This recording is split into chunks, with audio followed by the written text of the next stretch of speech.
Para o bem de todos e felicidade dessa professora, essa é mais uma aula de História do Brasil. Tudo bem que não é daqueles melhores assuntos, daqueles melhores períodos que a gente gosta de falar, que a gente sorri o tempo inteiro dando aula, mas é uma parte que nós devemos conhecer. Temos que saber, é para o nosso bem, e é a história do Brasil, né? Então vamos lá? Quero começar essa parte, essa sessão de vídeos sobre a ditadura militar com esse primeiro vídeo como uma introdução. Quero mostrar nesse vídeo uma possibilidade de divisão de assuntos e até de anos, né, de pedaços da ditadura, para facilitar os seus estudos.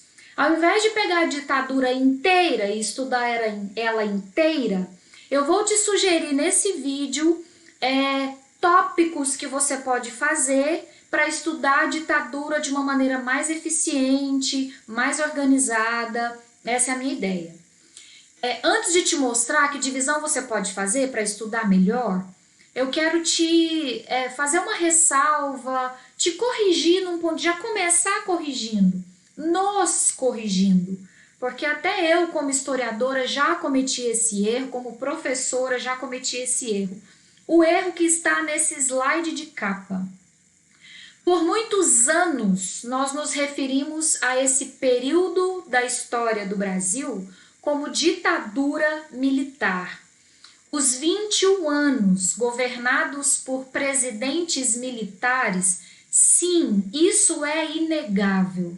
A ditadura foi realmente uma sucessão de presidentes, todos com patentes militares. No entanto, começou-se a questionar, a historiografia mais recente começou a questionar esse militar. Foi realmente uma ditadura exclusivamente militar? A liderança estava unicamente na mão dos militares?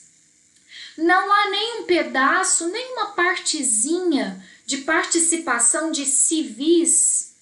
E aí, por conta desses questionamentos, né, os historiadores estão sempre questionando, se questionando, e aí, por conta dessas novas perguntas, chegou-se à conclusão de que é melhor incluir ditadura civil-militar, é melhor incluir a palavra civil, porque houve sim participação, cumplicidade e espaço para civis ao longo dos 21 anos de ditadura civil-militar no Brasil. É claro, repito, que todos os presidentes, sem exceção, eram militares. E eu preciso lembrar que os militares já estão querendo fazer parte da política há um tempo. Vou lembrar rapidamente aqui a Guerra do Paraguai, quando os nossos militares voltam ao Brasil depois da vitória sofrida, demorada do Brasil, mas eles voltam ao Brasil ressentidos com Dom Pedro, porque perceberam que não eram valorizados aqui, que não tinham espaço na política, assim como os militares eram valorizados e tinham reconhecimento lá no Paraguai. E desde então, em militares como Deodoro da Fonseca, já começa a brotar a vontade de ter mais participação, de ter mais voz na política. Veja como pode ser profundo, como pode ser antigo as raízes, né? As raízes dessa ditadura que veio a se instalar somente em 1964. Eu posso lembrar você também dos tenentes na Primeira República, na crise da República Oligárquica, quando eles se manifestam exigindo uma moralização da política, reclamando do voto aberto, reclamando da corrupção, militares se envolvendo com política.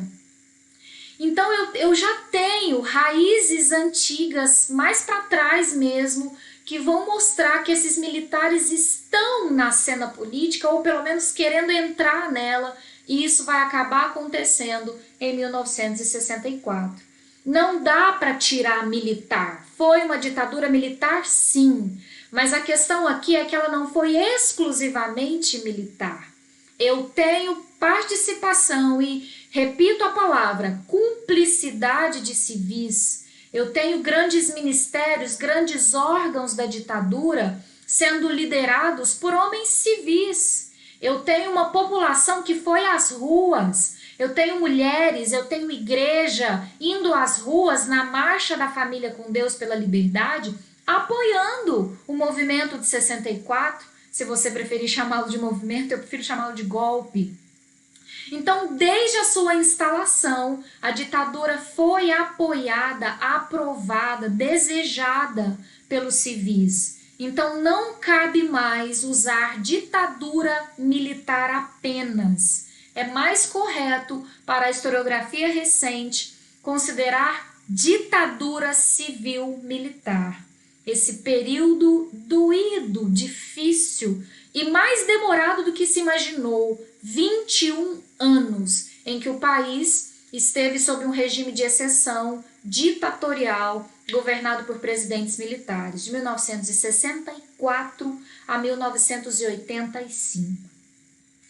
Esses 21 anos, conforme eu prometi, podem ser estudados de uma maneira, ao meu ver, bem eficiente. Dá para a gente dividir os tópicos para você estudar bem legal esse tema.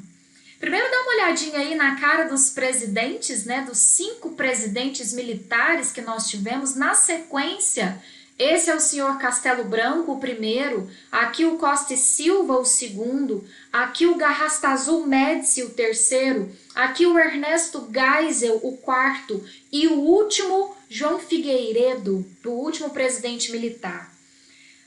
Se a gente fizesse uma linha do tempo com todos esses presidentes, né, com os 21 anos de ditadura, seria mais ou menos isso. E aí agora eu quero te propor a divisão de estudo. Podemos pegar esses 21 anos e dividir em 2 pedaços. O pedaço de 64 a 74, então a primeira década, a primeira metade, os primeiros 10 anos, que são os 10 anos de tensão, quando a ditadura assume, quando os militares assumem o poder e eles vão tensionar a política, né? Elaborar o seu plano de governo, executar ao mesmo tempo, mas vão trazer novidades de autoritarismo, então eles vão tensionar. Outra palavrinha que a gente poderia usar seria a montagem da ditadura. Os primeiros 10 anos a gente poderia chamá-los de montagem, período de montagem da ditadura. Isso mesmo, a ditadura não estava pronta. Os militares não tinham um plano de governo já elaborado.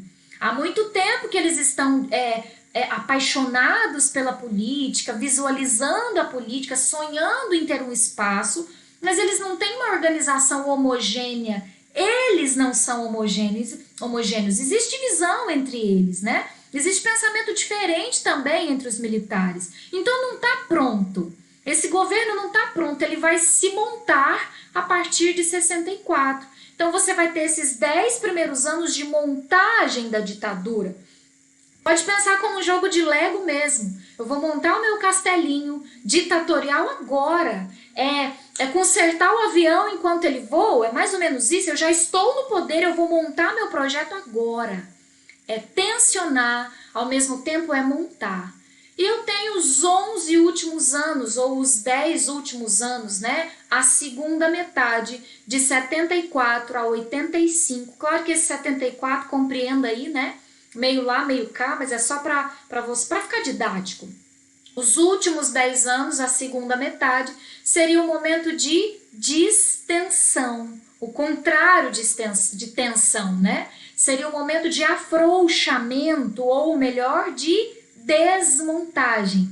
A ditadura também não sai do nada. Ela chegou com um golpe e ela vai sumir com um golpe, né? Do dia para a noite. Ela chegou do dia 31 de março para o dia 1º de abril, certo? E do dia para a noite ela também vai embora? Não foi assim. Ela foi desmontada aos poucos. Usando a minha metáfora do joguinho de Lego, se foi uma pecinha de cada vez, e foi mesmo, ela foi montada uma pecinha de cada vez, ela também será desmontada, tirando uma pecinha de cada vez. E essa desmontagem vai gastar uma década, 10 anos, 10, 11 anos, até que em 85 a abertura acontece. Então, já fiz a divisão para você. Estude primeiro os 10 primeiros anos, a montagem da ditadura, quando o negócio fica feio mesmo, fica difícil, fica autoritário, censura, isso. E depois estude os 10 últimos anos, que seria a distensão, a desmontagem. Dá para a gente lembrar também que a partir de 69 tem um dispositivo muito famoso já em funcionamento, que foi feito em 68, em dezembro de 68, o famoso AI-5, o ato institucional número 5, o mais duro de todos os atos institucionais, o mais lembrado, o mais famoso. Há quem fala que tem uma ditadura antes do AI-5 e uma ditadura depois do AI-5. Então, o AI-5 também pode ser uma divisão de estudo, como era antes do AI-5, como ficou depois. Mas eu ainda prefiro a minha divisão, os 10 primeiros anos, os 11 últimos anos. Mas eu preciso te lembrar que a partir de 69, o AI-5 já foi feito, já está em funcionamento, e exatamente por causa disso, o governo do Garrastazu Médici vai ser lembrado como os anos de chumbo, porque o AI-5 vai ser executado, cumprido na versão, né, gente, perdi a palavra, no mandato, vamos usar essa palavra, no mandato do Médici, o mais temido, né, o mais violento, quando a censura realmente aconteceu e as torturas, enfim. Os anos de chumbo estariam aí no meio, então. Antes da ditadura abrir e se distender, ela viveu seus momentos mais duros, mais doídos, seus anos de chumbo. Como dizem por aí, as horas mais escuras da noite, mais frias da noite, são exatamente as imediatamente anteriores ao nascer do sol, né? Quando a noite está mais escura, mais fria, é bem antes do sol nascer. O sol nasceu e isso acabou.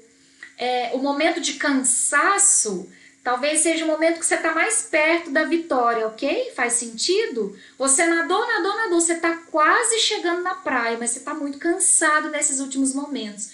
Dá pra gente usar isso como metáfora. Os últimos momentos da ditadura, antes da abertura, antes do desmonte, da desmontagem, são os momentos mais duros e depois ela vai se distender. Então, sugiro que estudemos essa divisão, né? Primeiros 10 anos, montagem da ditadura. Últimos 10 anos, desmontagem da ditadura. Vale a pena outro tópico separado, os assuntos econômicos. Com certeza você já ouviu que a economia da ditadura foi boa, foi positiva, o PIB cresceu, e é tudo verdade, tá? Mas também é preciso ver as letras miúdas desse contrato aí. É preciso ver os detalhes, é preciso entender o mecanismo dessa economia que está apresentando índices favoráveis. Seria um terceiro tópico, então. Vamos lá? Vamos fechar? Primeiro tópico de estudo, a montagem, os primeiros 10 anos. Segundo tópico de estudo, a desmontagem, os últimos 10 anos, 11 anos. Terceiro tópico de estudo, que também pode ser o segundo, se você preferir, a economia. O que a ditadura fez para que os índices fossem favoráveis? Quais as consequências disso? Ok? Acho que vale a pena seguir essa divisãozinha. Acho que vai ser bem frutífero, bem produtivo estudar a ditadura assim. Vem comigo!